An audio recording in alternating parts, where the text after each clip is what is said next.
मैं गणेश जी का ध्यान करता हूँ, विष्णु भगवान का ध्यान करता हूँ, शिव जी का ध्यान करता हूँ, ब्रह्मा जी का ध्यान करता हूँ, सभी देवी देवताओं, यक्षों सभी का ध्यान करता हूँ। सभी मुझे प्रेरणा प्रदान करें। मैं शुरू करता हूँ 40वां अध्याय। चाणूर, मुष्टिक आदि पहलवानों का तथा कंस का उद्धार। श्री सुखदेव जी कहते हैं, परीक्षित, भगवान श्री कृष्ण ने चाणूर आदि के वध का निश्चित संकल्प कर लिया। जोड़ बद दिए जाने पर श्री कृष्ण चाणूर से और बलराम जी मुष्टिक से जा भिड़े। वह लोग एक दूसरे को जीत लेने की इच्छा से हाथ बांधकर और पैरों में पैर अड़ाकर बलपूर्वक अपनी अपनी ओर खींचने लगे। वह पंजों से पंजे, घुटनों से घुटने, माथे से माथा और छाती से छाती भिड़ाकर एक दूसरे पर चोट करने लगे। इस प्रकार दांव पेच करते करते अपने अपने जोड़ीदार को पकड़कर इधर उधर घुमाते, दूर ढकेल देते, जोर से जकड़ लेते, लिपट जाते, उठाकर पटक देते, छूटकर निकल भागते और कभी छोड़कर पीछे हट जाते थे। इस प्रकार एक दूसरे को रोकते, प्रहार करते और अपने जोड़ीदार को पछाड़ देने की चेष्टा करते। कभी कोई नीचे गिर जाता तो दूसरा उसे घुटनों और पैरों में दबाकर उठा लेता, हाथों से पकड़कर ऊपर ले जाता, गले में लिपट जाने पर ढकेल देता और आवश्यकता होने पर हाथ पांव इकट्ठे करके गांठ बांध देता। परीक्षित, इस दंगल को देखने के लिए नगर की बहुत सी महिलाएं भी आई हुई थीं। उन्होंने जब देखा कि बड़े बड़े पहलवानों के साथ ये छोटे छोटे बलहीन बालक लड़ाए जा रहे हैं, तब वे अलग अलग टोलियां बनाकर करुणावश आपस में बातचीत करने लगीं।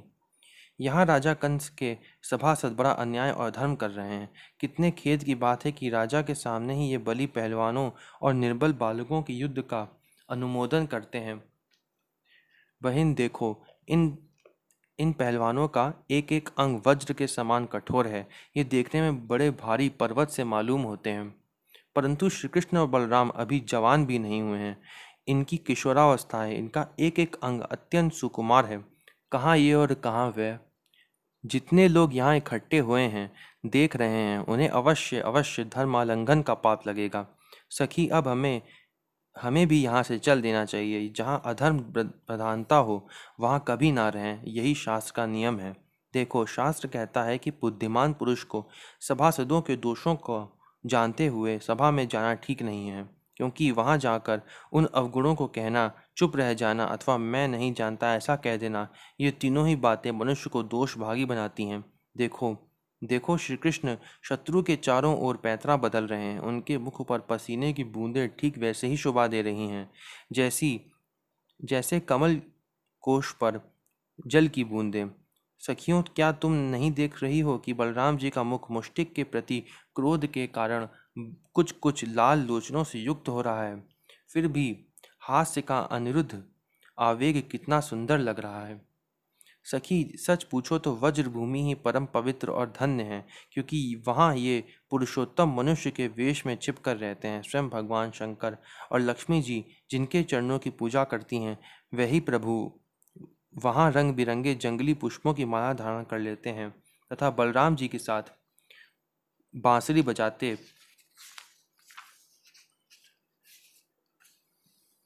गौएं चराते और तरह तरह के खेल खेलते हुए आनंद से विचरते हैं।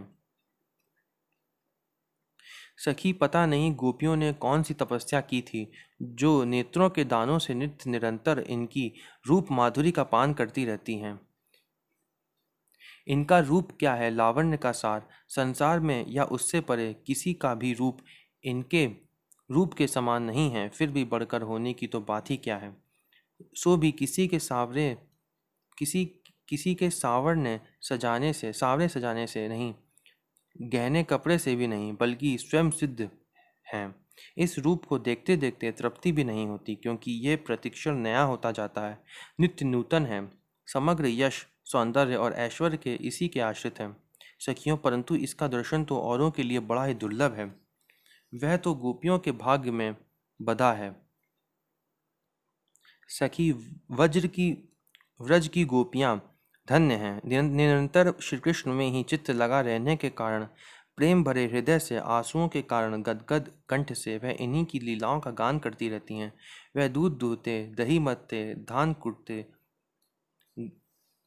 घर लीपते, बालकों को झूला झुलाते, रोते हुए बालकों को चुप कराते, उन्हें नहलाते धुलाते, घरों को झाड़ते बुहारते, कहाँ तक कहें, सारे काम काज करते समय श्री कृष्ण के गुणों के गान में ही मस्त रहती हैं।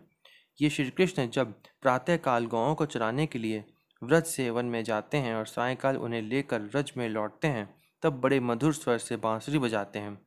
उसकी टेर सुनकर गोपियां घर का सारा काम काज छोड़कर झटपट रास्ते में दौड़ आती हैं और श्री कृष्ण का मंद मंद मुस्कान एवं दया भरी चितवन से युक्त मुख कमल निहार निहाल कर होती हैं। सचमुच गोपियां ही परम पुण्यवती हैं। भरतवंश शिरोमणि, जिस समय पूर्वासनी स्त्रियां इस प्रकार बातें कर रही थीं, उसी समय योगेश्वर भगवान श्री कृष्ण ने मन ही मन शत्रु को मार डालने का निश्चय किया। स्त्रियों की ये भयपूर्ण बातें माता पिता देवकी वसुदेव भी सुन रहे थे। वे पुत्र स्नेह व शोक से विह्वल हो गए। उनके हृदय में बड़ी जलन, बड़ी पीड़ा होने लगी, क्योंकि वे अपने पुत्रों के बलवीर को नहीं जानते थे। भगवान श्री कृष्ण और उनसे भिड़ने वाला चारूण दोनों ही भिन्न भिन्न प्रकार के दांव पेच का प्रयोग करते हुए परस्पर जिस प्रकार लड़ रहे थे, वैसे ही बलराम जी और मुष्टिक भी भिड़े हुए थे। भगवान के अंग प्रत्यंग वज्र से भी कठोर हो रहे थे। उनकी रगल से चारूण की रग रग ढीली पड़ गई। बार बार उसे ऐसा मालूम हो रहा था मानो उसके शरीर के सारे बंधन टूट रहे हैं। उसे बड़ी ग्लानि, बड़ी व्याधि हुई। अब वह अत्यंत क्रोधित होकर बाज की तरह झपटा और दोनों हाथों के घूंसे बांधकर उसने भगवान श्री कृष्ण की छाती पर प्रहार किया। परंतु उसके प्रहार से भगवान तनिक भी विचलित ना हुए, जैसे फूलों के गजरे की मार से गजराज। उन्होंने चाणूर की दोनों भुजाएं पकड़ ली और उसे अंतरिक्ष में बड़े वेग से कई बार घुमाकर धरती पर दे मारा। परीक्षित चाणूर के प्राण तो घुमाने के समय ही निकल गए थे। उसकी वेशभूषा अस्त व्यस्त हो गई, केश और मालाएं बिखर गईं। वह इंद्र की पूजा के लिए किए गए बड़े झंडे के समान गिर पड़ा। इसी प्रकार मुष्टिक ने भी पहले बलराम जी को एक घूंसा मारा। इस पर बली बलराम जी ने उसे बड़े जोर से एक तमाचा जड़ दिया। तमाचा लगने से वह कांप उठा और आंधी से उड़ते हुए वृक्ष के समान अत्यंत व्यथित हो और अंत में प्राणहीन होकर खून उगलता हुआ पृथ्वी पर गिर पड़ा। हे राजन, इसके बाद योद्धाओं में श्रेष्ठ भगवान बलराम जी ने अपने सामने आते ही कूट नामक पहलवान को खेल खेल में ये बाएं हाथ के घूंसे से उपेक्षा पूर्वक मार डाला। उसी समय भगवान श्री कृष्ण ने पैर की ठोकर से शल का सिर धड़ से अलग कर दिया और तोशल को तिनके की तरह चीर कर दो टुकड़े कर दिए। इस प्रकार दोनों धराशायी हो गए। जब चारूर, मुष्टिक, कूट, शल और तोशल ये पांचों पहलवान मर चुके, तब जो बच रहे थे वे अपने प्राण बचाने के लिए स्वयं वहां से भाग खड़े हुए। उनके भाग जाने पर भगवान श्री कृष्ण बलराम जी अपने समवयस्क ग्वालवालों को खींच खींच कर उनके साथ भिड़ने और नाच नाच कर भीरी ध्वनि के साथ अपने नुपुरों की झंकार को मिलाकर मल्ल क्रीड़ा, कुश्ती के खेल करने लगे। भगवान श्री कृष्ण और बलराम की इस अद्भुत लीला को देखकर सभी दर्शकों को बड़ा आनंद हुआ। श्रेष्ठ ब्राह्मण और साधु पुरुष धन्य हैं इस प्रकार प्रशंसा करने लगे। परंतु कंस को इससे बड़ा दुख हुआ। वह और भी चिढ़ गया। जब उसके प्रधान पहलवान मार डाले गए और बचे हुए सब के सब भाग गए, तब भोजराज कंस ने अपने बाजे गाजे बंद करा दिए और अपने सेवकों को यह आज्ञा दी, अरे वसुदेव के इन दुष्ट पुत्र लड़कों को नगर से बाहर निकाल दो, गोपों का सारा धन छीन लो और दुर्बुद्धि नंद को कैद कर लो। वसुदेव भी बड़ा कुबुद्धि और दुष्ट है, उसे शीघ्र मार डालो। और उग्रसेन मेरा पिता होने पर भी अपने अनुयायियों के साथ शत्रुओं से मिला हुआ है, इसलिए उसे भी जीता मत छोड़ो। कंस इस प्रकार बढ़ बढ़कर बकवाद कर रहा था कि अविनाशी श्री कृष्ण कुपित होकर फुर्ती से वेग पूर्वक उछलकर लीला से ही उसके ऊंचे मंच पर जा चढ़े। जब मनस्वी कंस ने देखा कि मेरे मृत्यु रूप भगवान श्री कृष्ण सामने आ गए, तब वह सहसा अपने सिंहासन से उठ खड़ा हुआ और हाथ में ढाल और तथा तलवार उठा ली। हाथ में तलवार लेकर वह चोट करने का अवसर ढूंढता हुआ पैतरा बदलने। आकाश में उड़ते हुए बाज के समान वह कभी दाईं ओर जाता तो कभी बाईं ओर। परंतु भगवान का प्रचंड तेज अत्यंत दुस्सह है। जैसे गरुड़ सांप को पकड़ लेता है, वैसे ही भगवान ने बलपूर्वक उसे पकड़ लिया। इसी समय कंस का मुकुट गिर गया। भगवान ने उसके केश पकड़कर उसे भी उस ऊंचे मंच से रंगभूमि में गिरा दिया। फिर परम स्वतंत्र और सारे विश्व के आश्रय भगवान श्री कृष्ण उसके ऊपर स्वयं कूद पड़े। उनके कूदते ही कंस की मृत्यु हो गई। सबके देखते देखते भगवान श्री कृष्ण कंस की लाश को धरती पर उसी प्रकार घसीटने लगे जैसे सिंह हाथी को घसीटे। नरेंद्र, उस समय सबके मुंह से हाय हाय की बड़ी ऊंची आवाज सुनाई पड़ी। कंस नित्य निरंतर बड़ी घबराहट के साथ श्री कृष्ण का ही चिंतन करता रहता था। वह खाते पीते, सोते, बोलते और सांस लेते समय सब समय अपने सामने चक्र हाथ में लिए भगवान श्री कृष्ण को ही देखता रहता था। इस नित्य चिंतन के फलस्वरूप वह चाहे द्वेष भाव से ही क्यों ना हो किया गया हो, उसे भगवान के उसी रूप की प्राप्ति हुई, सारूप्य मुक्ति हुई। 4 तरह की मुक्ति मैंने बताई थी ना, साष्टी, सारूप्य, सालोक्य और सामीप्य। इसमें सारूप्य का मतलब होता है कि विष्णु रूप बनकर वैकुंठ में रहते हैं, इसलिए सारूप्य मुक्ति यहाँ लिखा है। रूप से आप याद रख सकते हो कि भगवान विष्णु का रूप धारण करके रहते हैं, तो ये इस तरीके का मोक्ष है। 5 तरीके के मोक्ष होते हैं वैसे। 5वां कैवल्य होता है, जो बहुत ही खराब होता है, वो ठीक नहीं होता है क्योंकि उसमें प्रेमानंद कभी नहीं मिलेगा। और वैसे जो ये कंस है, इसने भगवान का द्वेष भाव से चिंतन किया है, तो इसको सारूप्य मोक्ष तो मिला, लेकिन इसको भी प्रेमानंद नहीं मिला, केवल ब्रह्मानंद तक ही मिलेगा इसको, जिसकी प्राप्ति। और हाँ, कंस जो है वो रावण नहीं है, रावण जो है पाल है, ठीक है। आगे लिखा है, जिसकी प्राप्ति बड़े बड़े तपस्वी योगियों के लिए भी कठिन है, ऐसा सारूप्य मुक्ति उसको मिली। भगवान का चिंतन चाहे द्वेष से करो, ब्रह्मानंद तक तो मिल जाएगा और मोक्ष भी मिल जाएगा, लेकिन प्रेमानंद नहीं मिलेगा। प्रेमानंद प्रेम से ही मिलता है, जो मैंने 5 टाइप्स बताए थे प्रेमानंद के कुछ अध्याय पहले। कंस के कंक और नयग्रोध आदि 8 छोटे भाई थे। वे अपने बड़े भाई का बदला लेने के लिए क्रोध से आग बबूला होकर भगवान श्री कृष्ण और बलराम जी की ओर दौड़े। जब भगवान बलराम जी ने देखा कि वे बड़े वेग से युद्ध के लिए तैयार होकर दौड़े आ रहे हैं, तब उन्होंने परिघ उठाकर उन्हें वैसे ही मार डाला जैसे सिंह पशुओं को मार डालता है।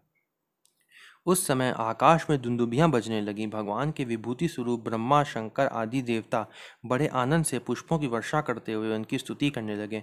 अप्सराएं नाचने लगी। महाराज कंस और उसके भाइयों की स्त्रियां अपने आत्मीय स्वजनों की मृत्यु से अत्यंत दुखित हुईं। वह अपने सिर पीटती हुई, आंखों में आंसू भरे हुए वहां आई।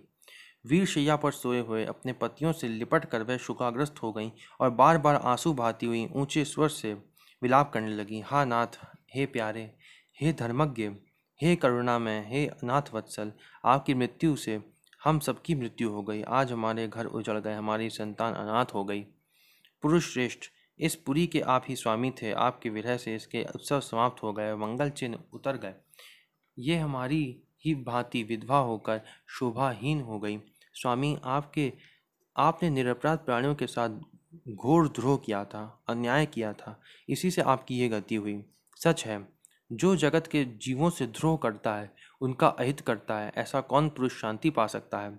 ये भगवान श्री कृष्ण जगत के समस्त प्राणियों की उत्पत्ति और प्रलय के आधार हैं। ये भी भगवान की डेफिनेशन है। यही रक्षक भी है। जो इनका बुरा चाहता है, इनका तिरस्कार करता है, वह कभी सुख नहीं हो सकता। परीक्षित, भगवान श्री कृष्ण ही सारे संसार के जीवन दाता हैं। उन्होंने रानियों को ढाढ़स बंधाया, सांत्वना दी, फिर लोक रीति के अनुसार मरने वालों का जैसा क्रियाकर्म होता है वह सब कराया। भगवान ने कंस का क्रियाकर्म कराया, तो सारूप्य मोक्ष क्यों नहीं प्राप्त करेगा। तदंतर भगवान श्री कृष्ण और बलराम जी ने जेल में जाकर अपने माता पिता को बंधन से छुड़ाया और सिर से स्पर्श करके उनके चरणों की वंदना की। किंतु अपने पुत्रों के प्रणाम करने पर भी देवकी और वसुदेव ने उन्हें जगदीश्वर समझकर अपने हृदय से नहीं लगाया। उन्हें शंका हो गई कि हम जगदीश्वर को पुत्र कैसे समझें। वो भगवान को ब्रह्म मानते थे शायद, इसीलिए उनको वो सुख प्राप्त नहीं हो पाया जो यशोदा माता को मिला। जय श्री कृष्ण।